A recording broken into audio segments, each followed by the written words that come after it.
확신하건대 그저 노래하는 게 좋아서 교회에 한번 오신 분은 아마도 없으실 것입니다. 인생을 살다가 지쳐서 너무나도 힘들어서 내 인생이 왜 그런가 라고 하면서 그 인생에 지쳐서 교회 가면 병이 낫는다고 하던데, 교회 가면 사업이 잘 된다고 하던데, 교회 가면 가정의 문제가 해결된다고 하던데 라고 하는 그러한 미신적인 이야기에 혹하여서 오신 분은 한 분도 계시지 않으리라 생각이 듭니다. 아마도 제가 확신하건대 이 자리에 오늘 앉아 계신 여러분들에게 가장 필요한 것이 있기 때문에 이 자리에 오신 것 아니겠습니까? 그렇다면 저는 여러분들에게 다시 한번 질문해 보고 싶습니다. 새해를 시작하시며 여러분들은 무엇을 가장 소중하게 생각하십니까? 조금 더 질문을 더 상세하게 해 볼까요? 예수님께서 우리에게 주신 그 말씀들이 참 많이 있습니다. 여러분들이 좋아하는 성경 구절은 어떠한 구절이십니까? 제가 제자훈련을 할 때마다 종종 그 제자훈련 팀 분들에게 이 질문을 참 많이 드리는데요. 가장 좋아하시는 성경 구절이 무엇입니까? 때마다 바뀌시더라고요. 주마다 바뀔 경우도 있고 상황마다 바뀔 경우가 있습니다. 근데 제가 지금까지 제자훈련 7기, 8기를 하면서 공통적인 이 구절이 바로 무엇이었냐면 시편 19편 1절이었습니다. 나의 힘이 되신 여호와여, 내가 주를 사랑하나이다. 아멘. 이 구절을 가장 많이 꼽아 주셨습니다. 근데 그 구절을 잠시 한번 묵상해 보실까요? 나의 힘이 되신 여호와여, 내가 주를 사랑하나이다. 그러면 주님이 나의 힘이 되시기 때문에 내가 주를 사랑한다라고 하는 이 고백은 이 사랑이라고 하는 그 단어에 내포된 또 한 가지의 단어의 뜻이 있습니다. 내가 주님을 사랑하겠다라고 하는 그 말. 그것은 무슨 뜻일까요? 바꾸어 말씀드리자면 우리가 좋아하는 성경 구절이 대표적으로 이 구절이다라고 한다면 반대로요. 예수님께서 우리에게 하신 많은 명령, 언약, 말씀들 가운데 여러분들은 어떠한 말씀 구절을 가장 중요한 구절로 생각하고 계십니까? 예수님이 하신 말씀 가운데 가장 중요한 명령이 뭘까요? 곰곰이 한번 생각해 보십시오. 예수님이 많은 상황, 많은 환경, 많은 역사, 또 이적과 기적과 이 현장 속에서 예수님 많은 말씀을 하셨습니다. 복음도 전하셨고 증거도 하셨고 명령도 하셨고 간곡함도 또 그 상황 가운데 하셨고 기도도 하셨습니다. 그렇다면 이 한 해를 시작하는 신자인 우리들에게 있어서 교인된 우리들에게 있어서 내가 좋아하는 성경 구절이 떠올라야 할 것은 당연한 것이겠지만 반대로요. 예수님께서 내게 원하시는 예수님께서 내게 중요하다라고 주신 그 성경 구절이 무엇일까라고 하는 이 질문입니다. 잠깐 한번 생각해 보시죠. 저도 한번 묵상을 해보았습니다. 물론 저도 시편 19편의 1절의 말씀도 참 좋아하는 성경 구절이 많죠. 그런데 이 한 주간 정말로 하나님께서 내게 이건 정말 중요한 구절이야, 너가 좋아하는 게 아니라 이건 내가 좋아하는 구절이야 라고 하는 그 구절이 뭘까 한번 깊이 묵상하며 한 주를 보냈습니다. 그러다가 어느 날 성경을 읽다가 이러한 메시지가 마음에 콕 와닿았습니다. 마태복음 16장 24절에요. 이에 예수께서 제자들에게 이르시되 아무든지 나를 따라오려거든 자기를 부인하고 내 십자가를 지고 나를 따를 것이니라 하시니라. 아멘. 마태복음 16장 24절이에요. 예수님께서 하신 말씀이 나를 따르라 하십니다. 예, 그렇죠. 나의 힘이 되신 여호와여, 내가 주를 사랑하나이다. 내가 주를 사랑하나이다. 그러면 이 내가 주님을 사랑합니다 라고 하는 이 표현 속에 담겨진 그 의미심장한 단어는요, 결국 뭘까요? 헌신입니다. 헌신이에요. 예수님께서 하신 명령, 우리가 좋아하는 성경 구절도 내가 주님을 사랑하나이다, 그 안에 담겨진 의미가 헌신이라면, 예수님께서 반대로 우리에게 강조하고 계시는 말씀, 자기 십자가를 지고 자기를 부인하고 날마다 나를 따를 것이니라, 나를 따르라라고 하는 이 계명을 곰곰이 생각해 보게 된다면 추출될 수 있는 단어는 딱 한 가지입니다. 헌신이다라는 거죠. 여러분, 헌신이 무엇입니까? 영어로는 dedicate, 헌신하다, 순종하다, 복종하다라고 하는 뜻을 가지고 있습니다. 이게 명사형이 되면 이 dedication이라고 하는 단어가 되죠. 이 라틴어의 이 단어의 기원을 보게 되니까 그 뜻이 생명을 주신 분을 바라보다라고 하는 뜻입니다. 생명을 주신 분을 바라보다라고 하는 뜻입니다. 사람이 만든, 돌로 만든 형상이 생명을 주었을까요? 사람이 아주 화려하게 장식한 그러한 어떠한 물체가 우리의 고백에 응답할 수 있을까요? 아니요, 결코 그럴 수 없습니다. 그러면 생명을 주신 분을 바라보다라고 하는 이 뜻은, 결국 헌신이라고 하는 뜻은 내가 하나님을 바라볼 뿐만 아니라 하나님이 바라보시는 곳을 바라보는 것, 이게 헌신입니다. 내가 하나님을 바라보는 것뿐만 아니라 하나님이 바라보시는 곳, 하나님이 원하시는 곳을 바라보는 것이 헌신이다라고 하는 사실이죠. 그런데 오늘 이 시대는 어떻습니까? 헌신 쉽지 않습니다.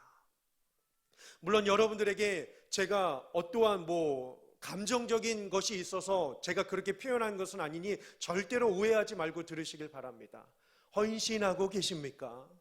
헌신이 쉬우십니까? 헌신의 삶을 살고 계십니까? 우리는 스스로에게 질문하며 답을 해볼 수 있을 것입니다. 나의 교회 안에서의 신앙의 발걸음은 어디까지인가 라고 말이죠.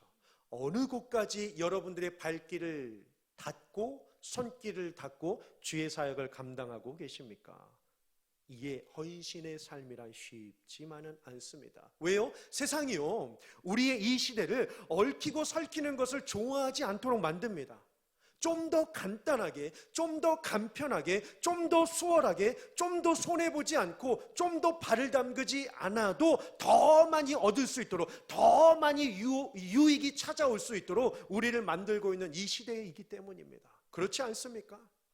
우리 아이들에게도 마찬가지예요. 꿈을 물어보면 아이들이 공통적으로 대답하는 게 있습니다. 많이 공부하지 않아도, 많이 일하지 않아도 쉽게 돈 벌 수 있는 직업을 선택한다고 합니다. 아시겠죠? 그래서 직종 이런 거 나오면요, 유튜브 크리에이터나 다양한 일들로 인하여 헌신과 노력이나 수고와 땀 흘림이나 봉사와 이러한 관련된 직종보다는 잠깐 해가지고 큰 돈을 벌 수 있는 것에 우리 아이들의 마음이 빼앗겨 있는 시대임을 우리는 보게 됩니다. 그렇다면 지금이 가장 힘든 때일까요? 지금이 가장 헌신하기 어려운 때일까요? 지금이 정말로 기독교의 위기라고 생각하십니까? 저는 그렇다라고 생각하지 않습니다. 이게 소망이죠. 이게 참 우리에게 또 여지를 주는 이러한 또 기쁨이 되지 않을까 싶습니다. 여러분, 기독교의 역사를 한번 쭉 보십시오. 어떻습니까? 지금이 정말 힘들까요? 아니면 그 전에는 어떠했을까요? 교회에 다니는 사람들을 향한 시선, 핍박, 조롱, 멸시, 박해, 지금도 적지 않게 우리의 일터나 또 우리가 사는 현장 속에서 물론 있겠지만, 여러분, 기독교 역사를 한번 쭉 보시면 지금 못지않게 과거에는 더 심하지 않았을까요? 기독교가 시작이 되면서 이 초대교회, 예수님을 통하여 교회가 세워지게 됩니다. 그런데 그때 당시에요, 주님이 예수 그리스도이십니다, 예수 그리스도가 주님이십니다 라고 고백하는 자들, 그러니까 주의 뜻을 가지고 살아가는 자들을요, 당시에 초대교회가 시작되어졌던 이런 AD 1세기경에 이러한 이 나라의 전 세계 패권을 장악하고 있던 나라는 로마였습니다. 그렇죠. 이 로마가 얼마나 기독교를 박해했는지 모릅니다. 물론 4세기 이후에는 로마가 기독교를 완전히 흡수하여서 이 로마가 기독교를 포교하는 일에 앞장섰다면, 지나온 그 300년의 역사 가운데를 돌이켜보게 되면 얼마나 많은 핍박을 기독교인들에게 주었는지 모릅니다. 주님이 그리스도이십니다, 그리스도가 주님이십니다 라고 고백하는 자들을 한 곳에 모아서 살게 했습니다. 아주 그냥 돼지우리처럼요. 그것을 가리켜 게토라고 합니다. 먹을 것 공급 차단했습니다. 물수로 차단했다고요. 배우는 학교 없앴습니다. 병원이 어디 있습니까? 그 개토 안에. 아프면 그냥 죽는 거예요. 그 가운데 네로가 장난질이 발동을 하기 시작하죠. 어느 날 한 번은 불을 지릅니다. 그 동네에. 그러면서 불이 활활 타오르는 그 장면을 보면서 희열을 느낍니다. 또 하루는 화가들을 불러다가 그 불타오르는 그 사람들을 보면서 그림을 그리라고 합니다. 이게 말이나 되는 일입니까? 만약에 우리가 그러한 시대에 살고 있었더라면 쉽지 않았을 것입니다.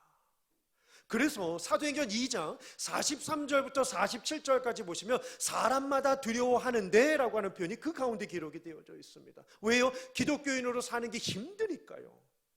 교육이 차단됩니다. 먹을 게 차단됩니다. 자유가 차단됩니다. 밖을 벗어날 수 없었어요.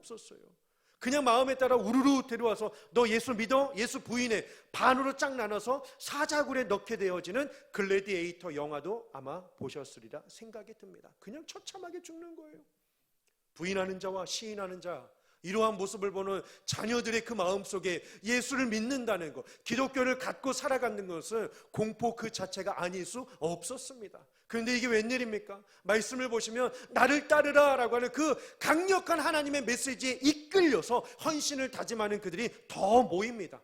더 모여요. 사도행전 2장 43절 47절을 쭉 보시면 사람마다 두려워하는데 그때 하나님께서 더 역사하십니다.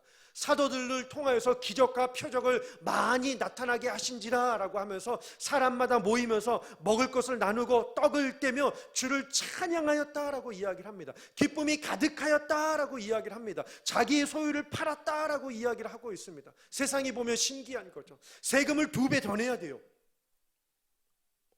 만약에 우리가 그 시대에 사는 사람들이었더라면 여러분 감당하실 수 있으시겠습니까? 저에게도 심각한 질문이 아닐 수 없습니다.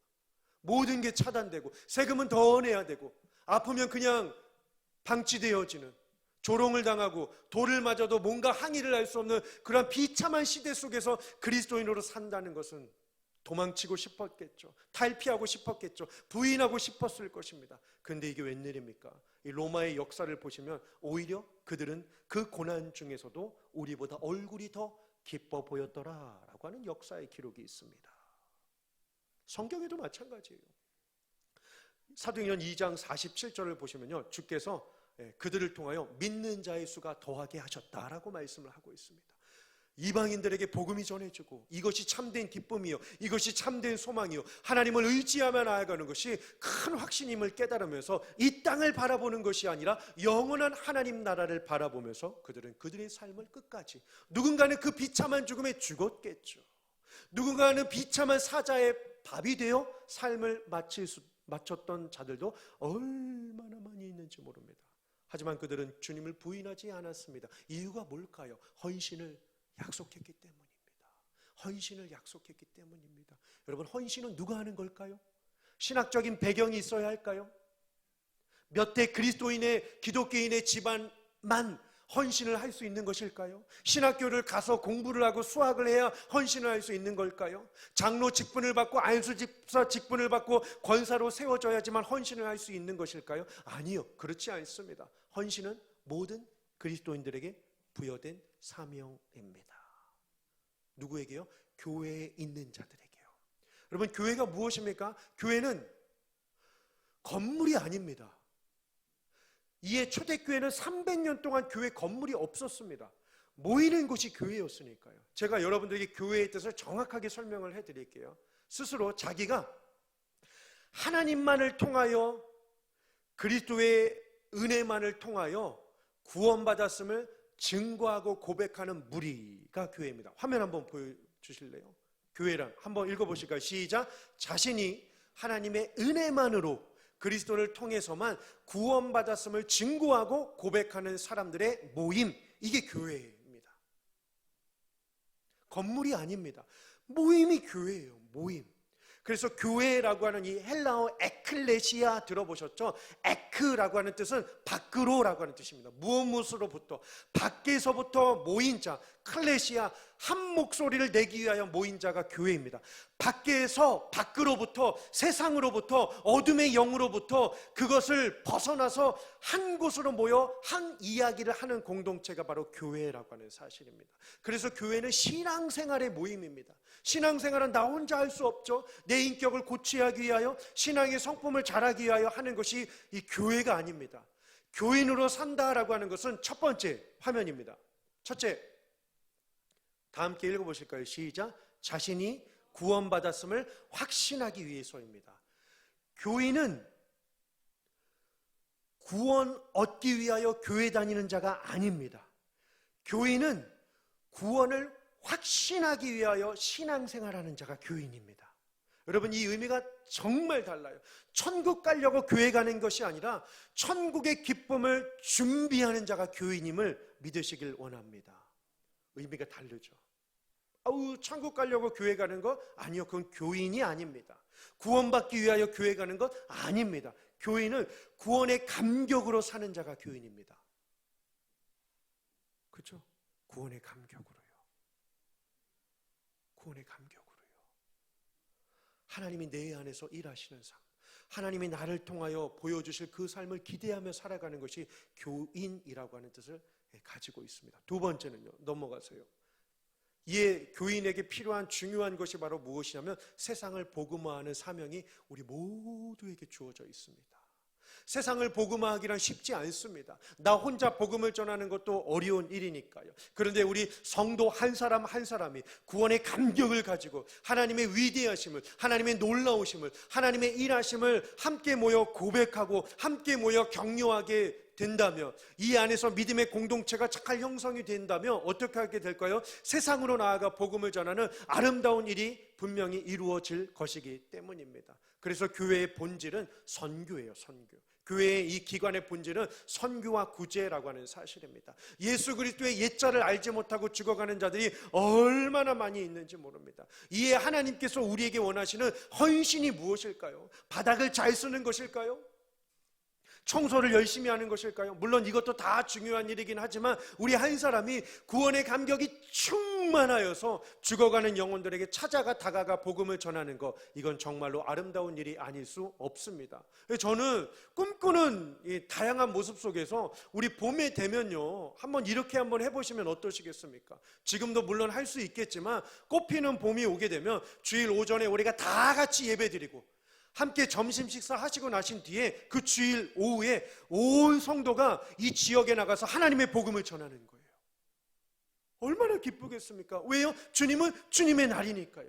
성경에도 주일은 사사로운 오락을 금하고 하나님을 높이라라고 말씀을 하고 있습니다. 주변의 영혼들을 보십시오. 하나님을 알지 못하는 자들이 얼마나 많이 있는지 모릅니다. 이단들은 또한 어떻습니까? 날이 추워도 비가 내려도 밤이 맞아도 눈보라가 쳐도 어때요? 각 전철 구석마다 그 여호와의 증인 선전하는 그거 푯대 세워놓고서 몇 시간 동안 발이 꽁꽁거려도 서 있습니다. 그러면 우리는요 나아가야 합니다. 복음을 들고 하나님의 일하심을 믿으며 증거해야 할 때가 이때가 아니겠습니까? 다른 이단들은 어떻습니까? 그 한 영혼을 포섭하기 위하여 준비 운동도 한다고 합니다. 이 가상의 공간도 만들어 놔가지고 그 아이를 어떻게 하면 포섭할 수 있을지 돈으로, 문화공연으로, 연극으로, 여행으로, 또 만남으로, 대학으로 들어가서 정말 진을 치면서 그 시뮬레이션을 그리면서 예행 연습을 하고 있다고 합니다. 그래서 그 일들이 잘 진행될 수 있도록 정신교육도 받고 하루에 3시간씩 무릎을 꿇고 기도도 하고 준비하고 있대요. 뭘요? 다음 세대를 복음화시키기 위해서요. 잘못된 복음이죠. 잘못된 복음. 그들도 그렇게 준비하고 있다면 오늘 우리는 어떻게 해야 하겠습니까? 정말 교인된 삶의 모습이라면 세상을 복음화하기 위하여 우리는 무조건 나아가야 합니다. 무조건 나아가야 합니다. 왜요? 다음 이어지는 세 번째입니다. 세 번째. 온전한 복음을 전하기 위해서입니다. 교인의 직무는요, 교인이다라고 하는 것은 온전한 복음을 전하기 위하여 준비되어야 합니다. 우리 영화교회가 화요일마다 화요 전도팀을 하고 있습니다. 작년에 한 성도님께서 다녀오시고 나신 뒤에 막 초조해 하시면서 마음에 막 벌벌 떠시면서 저한테 기도 제목을 막 주시는 거예요. 왜요? 라고 하니까 한 분을 만나고 오셨대요. 한 60대 되셨대요. 그분과 대화를 하시면서 복음을 전하는데 그분에게 복음을 전했죠. 교회도 이야기하고 예수님에 대한 이야기를 했어요. 근데 그분이 다 듣고 나신 뒤에 이렇게 반응을 합니다. 저 교회 집사입니다. 근데 교회 안 가요. 안 다닌다고요. 더 이상 나가질 않는데요. 왜요? 왜요? 교회는 독사의 소굴이니까요. 독사의 소굴이니까요. 교회를 가건 안 다니건 세상 사람들과 차이가 없어. 막 그러시면서 막 강력하게 그렇게 막 신란하시면서 막 마음을 힘들게 하셨대요. 독사의 소굴이라고. 그러니까 이 성도님이 그 찰나에 막 기도를 하신 거죠. 하나님 뭐라고 대답을 해야 될까요? 지혜를 주시옵소서. 그러면서 이렇게 답을 했다고 합니다. 그러면 세상은 독사의 소굴이 아닐까요? 공손하게 질문을 드렸대요. 그러면서 그분이 움찔하시면서 세상도 마찬가지죠. 어디든지 다 죄송합니다. 썩었어요. 뭐 이렇게 이야기를 하셨대요. 이 복음을 전하는 이분의 마음이 얼마나 힘드셨겠습니까? 지혜를 달라는 그 찰나 가운데 그 성도님이 마주친 그분에게 이렇게 이야기를 하셨다고 합니다. 그런데 차이점이 있어요. 둘 다 독사의 소굴이지만 세상은 자신이 독사의 자식이라는 것을 알지 못합니다. 하지만 교회는 자신이 독사의 자식이라는 것을 알고 있는 자들이 모인 공동체가 바로 교회입니다. 자신의 힘으로는 죄를 어떻게 해서라도 해결할 수 없기 때문에 지치고 상한 자들이 모인 교회입니다. 잘 배우고 갖추고 유식하고 명예 있고 권력이 있는 자들이 모인 곳이 교회가 아니라 더 패배를 당하고 더 고난의 눈물을 흘린 자들이 모인 곳이 교회이기 때문에 교회는 어떠한 공동체보다 더 연약한 사람들이 모인 곳이 교회입니다. 이렇게 말씀하셨대요. 아무 말씀도 못 하셨겠죠. 차이점이라는 거죠. 세상도 독사의 소굴이지만 교회는 독사의 소굴인 것을 아는 사람들이 모인 곳이기 때문에 오히려 더 하나님의 은혜가 필요함을 아는 자들이 모인 연약한 공동체라는 것을 그분이 말씀을 하시고 저에게 기도 제목을 주셨습니다. 가슴 아픈 현실 시대 가운데 우리가 살아가고 있음을 우리는 잊지 말아야 할 것입니다. 이어지는 네 번째입니다. 교회 안에 있는 다른 신자들의 유익을 위해서입니다. 참 헌신이라는 것이 쉽지 않아요. 마음 먹어서 그래 내가 이거 한번 해봐야지. 와 오늘 엘리야 찬양대 보니까 몇 분이 더 투입이 되셨어요. 와 찬양의 사운드 이 웅장함이 와 2배가 되었네요. 너무나도 기쁜 일입니다. 하지만 고민이 있으실 거예요. 다른 부서의 위원회에 들어가시는 분들도 고민이 있으실 것입니다. 하나님이 원하시는 것은 나를 따르라입니다. 그런데 내가 한 발짝 더 안으로 들어가면 벌어지는 일이 있습니다. 물론 유익이 생기면 좋겠지만 상처도 그에 못지 않다라고 하는 사실입니다. 그냥 툭 던진 말에 상처가 돼요. 그냥 툭한 행동에 상처가 되곤 합니다. 또한 책임을 가져야 하는데 책임성을 가지고 살지만 그 책임성을 갖추지 못한 그 모습에 실패했을 때 찾아오는 비난과 조롱이 있기 때문에 헌신하며 하나님 앞에 나아가며 다짐하기란 쉽지 않습니다. 정말로 쉽지 않아요. 제가 대학교 때요. IVF 동아리를 하겠습니다. IVF 동아리를 이렇게 했는데요. 그래서 제가 옆에 있는 과 동기는 아니고 이 동아리 동기에게 물었습니다. 어느 교회에 다니냐라고 물어봤습니다. 근데 그 친구가 자기는 교회를 안 다닌대요. 뭐야 여기 기독교 동아리인데 뭐 하는 거야? 라고 제가 우스꽝소리로 이렇게 이야기를 했는데 그 친구가 이렇게 이야기를 하더라고요. 자기는 교회를 다니지는 않고 교회에는 간대요. 차이점이 뭐죠? 교회는 가지만 교회를 다니지는 않는 것. 등록을 하지 않는다고 합니다. 등록을 하지 않는데요. 교회는 가지만 교회에 등록하지는 않는데요. 왜요? 교회를 등록하게 되면 그 영적인 그 공동체 속에서 내가 주어져야 할 이 책임감이 있기 때문에 그게 귀찮아서 그게 싫어서 교회는 가지만 교회는 다니지는 않는다고 합니다. 그러니 이 친구의 이 신앙의 습관은요 늘 어떻게 되냐면 예배가 9시면 9시 20분 25분쯤에 교회에 도착을 합니다. 그리고 설교만 듣고 나와요.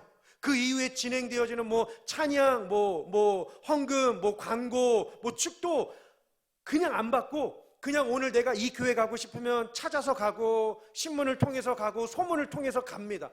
가기는 하지만 다니지는 않아요. 그러니까 교회에 적을 두지 않는 삶으로 살고 있음을 보게 됩니다.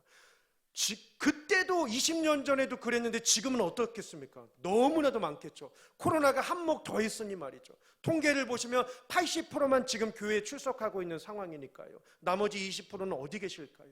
아프신 걸까요? 출타에 계신 걸까요? 직장에 계신 걸까요? 그러니 그 친구가 하는 말이, 야, 찬양은 그냥 내가 하면 되지 뭘 같이 모여서 해. 그러니까 이게 완전히 이 신앙의 배움과 이러한 사고방식들이 완전히 잘못되어 있더라고요. 그냥 내가 기도하면 되고 내가 찬양하면 되지, 그냥 말씀이 좋으면 가서 들으면 되고 짧은 데 가서 들으면 되는 거지, 그냥 다닐 필요는 없고 가면 돼라고 하는 이 친구의 말을 듣고 충격을 먹은 적이 있습니다. 제가 질문을 했어요. 교인이 뭘까? 교인이 뭘까? 교인이 뭘까? 라고 질문을 해 본 적이 있습니다. 그러면서 제가 꾸짖고 책망하기보다는 이러한 이야기로 되돌려서 이야기를 했습니다. 너가 만일 한 교회를 정하고 그 교회에 등록을 하여서 너 교회라고 확신을 하면서 그 교회에 가서 한 발짝 더 들어가서 헌신하게 된다면, 누군가 너를 통하여 유익을 얻을 수 있는 존재가 있다면 그건 너무나도 행복한 일일 텐데 라고 말이죠. 제가 자신감을 북돋아 줬어요.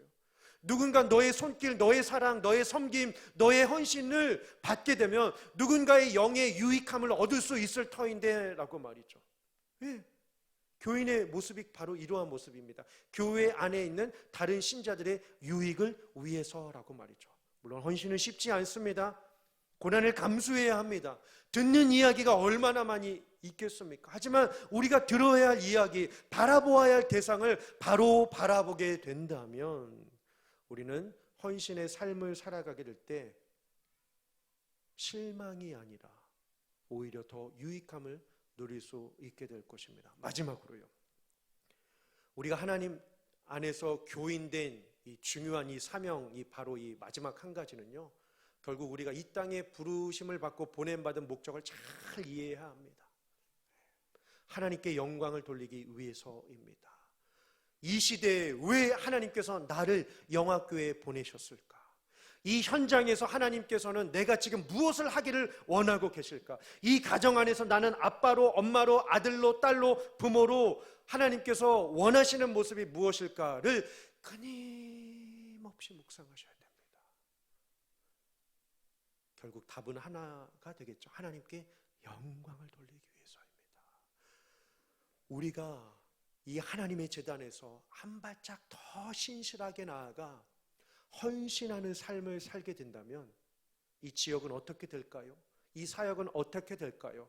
이 나라와 민족은 어떻게 될까요? 하나님이 원하시는 모습으로 변화될 것입니다.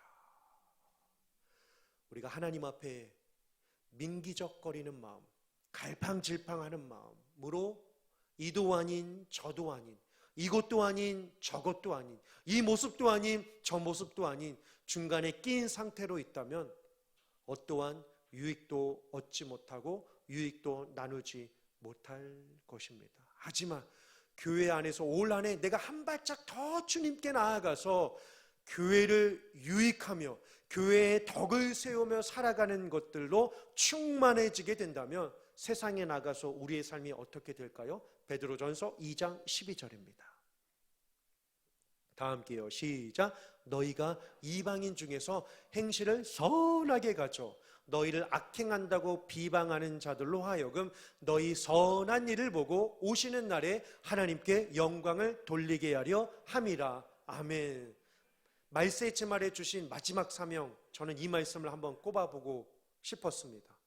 우리의 행실, 헌신이죠. 설령 악행한다고 세상이 우리를 비난하여도, 설령 교회 안에서 저 사람 저래, 저 사람 믿음이 저래, 저 사람 가정이 저래, 저 사람 자녀들 안 나와, 저 사람 배우자 안 나와, 이러한 이야기가 설령 공동체 안에서 들림으로 우리의 마음을 힘들게 한다라고 할지라도요, 그러한 비방이 있겠죠. 어디든지 있겠죠. 육신을 가진 이상 그러한 비방 없이 살 수는 없습니다. 하지만 우리가 그러한 환경 속에서라도 우리의 선한 일을 가지고 살아가게 된다면, 그 일이 이방인들에게 미치고 그 일이 하나님께로 올라가게 된다면, 그렇죠? 우리의 선한 일이 이방인에게 미치고 성도에게 미치고 하나님께 올라가게 된다면 결국 하나님은 영광을 받으신다라고 베드로 사도는 말씀하고 있습니다. 누구보다 베드로는 예수님의 사역을, 말씀을, 명령을 곁에서 보았던 사람이었다면 그가 깨달은 그 말씀, 너희 선한 일이 구원을 이룬다는 것이 아닙니다. 하지만 선한 일은 구원받은 자에게 하나님께 영광을 돌릴 수 있는 아주 중요한 신앙의 무기, 헌신임을 기억하시며, 그리고 그 뜻은 함께 할 때 가능함을 기억하시며, 올 한 해 주님의 위대하심을 우리를 통하여 드러내시는 건강한 교회로, 건강한 교인으로 승리하시기를 주님의 이름으로 축원합니다.